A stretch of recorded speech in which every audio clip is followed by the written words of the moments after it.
Hey everyone. I said I would try to do a monthly JP news update. I wasn't able to as I was unwell this early part of this month, so I'm really sorry for delaying getting this to you. But here it is, the May update from DQT JP. Here are what I picked up as the top three news from May JP. First thing I thought you guys would have wanted to know would be any of the banner units any good. So I want to talk about what the kit looks like and my early verdict on each of the units, and Lucia, Valeria, Daviaga. Next, and then May was mostly just True DQ10 event.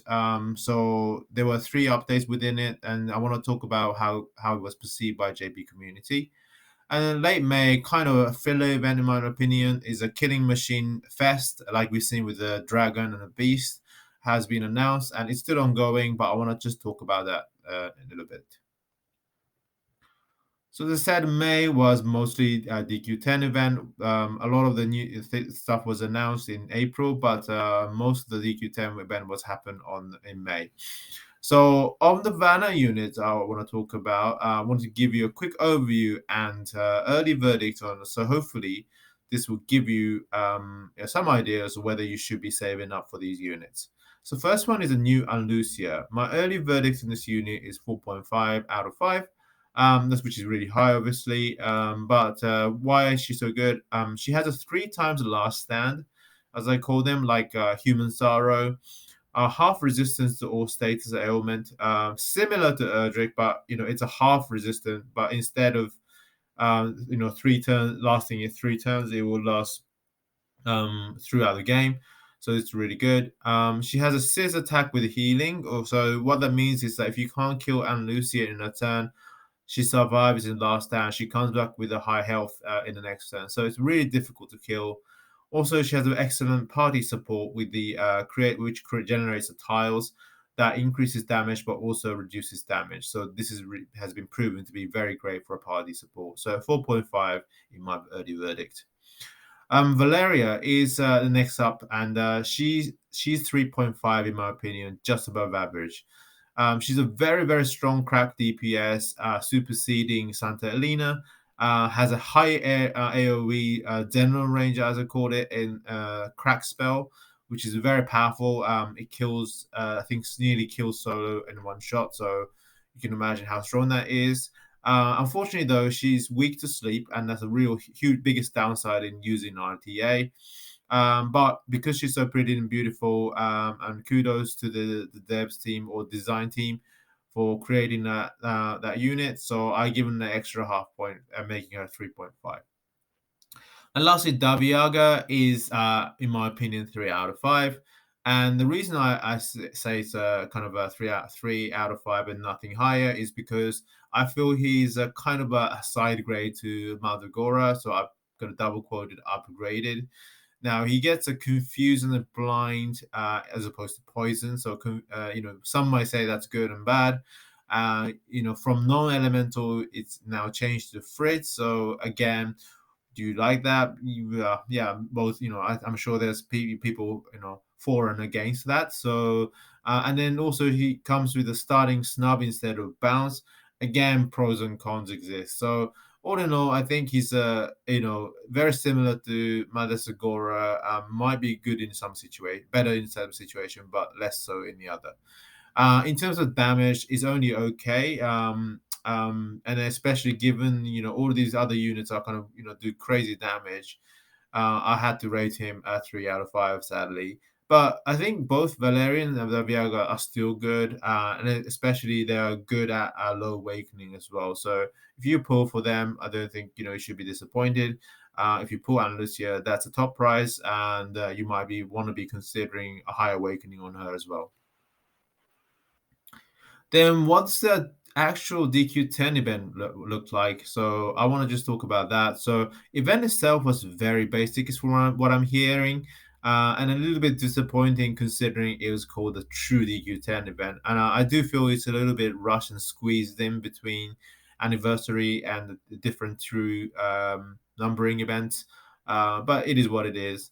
But of the event itself, is there any exciting farmable unit or equipment? So I think the one I'd like to note is the Irusha on the top. Is the top picture is the best prize, because she's really useful. I've seen some strategies used in Blossom Door 50, which is obviously the hardest of the Blossom Door stages. So I think she's very good as a farmable unit. On the other hand, the second farmable unit, Estella, unfortunately, is a little bit underwhelming, which is sad because I have a guildie called Estella in our guild. So do a little bit sad for that she's not very great. She does have like interesting kit, like she can generate like a whiz buff tiles, a bit like Healy. But all in all, damage is low. HP restore is low. And agility is very low. So very very disappointing for S rank is what I'm hearing. And the what's kind of really upset the kind of JP community even further is that this is really the way they made it possible to farm Estella is that in very short, you had to farm Estella dolls as event tokens, and you could swap it with Estella or a tome or a fragment that you see on the bottom right.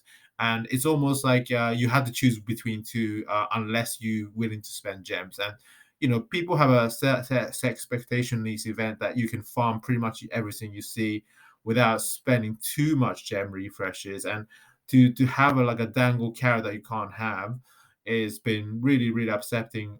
On top of the fact Estella hasn't been great. So when this event comes to global, you might want to consider either going for Estella or other materia.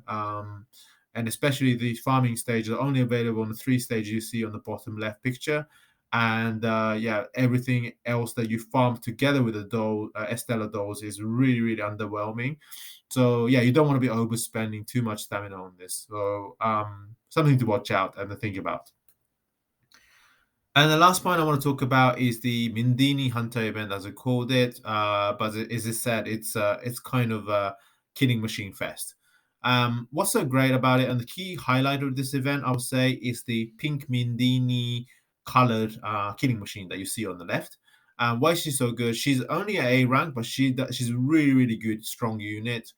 She has her own character builder like Wolfspeed that we've seen before, and on top of that, she's actually a lot better than Wolfspeed in my opinion.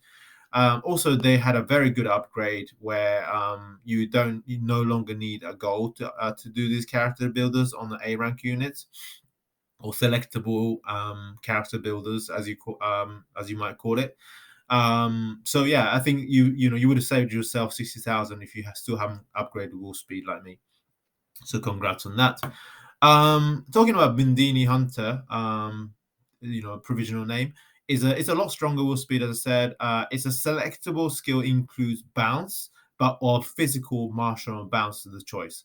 That's a really hard choice, but I think martial and the physical are quite rare, so you might want to consider one of those. And on top of that, she has a very very strong attack skills.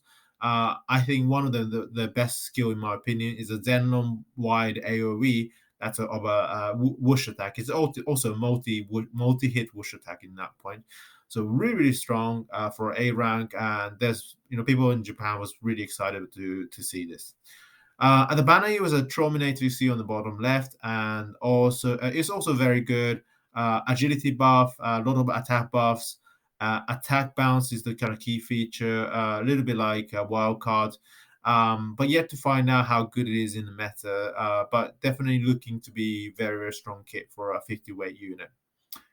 Okay, so that is it for my video. And as usual, if you found this useful, please do like the video, and also if you could subscribe if you haven't. That's tremendous help for me to do more of these videos in the future. Thanks again, and see you soon.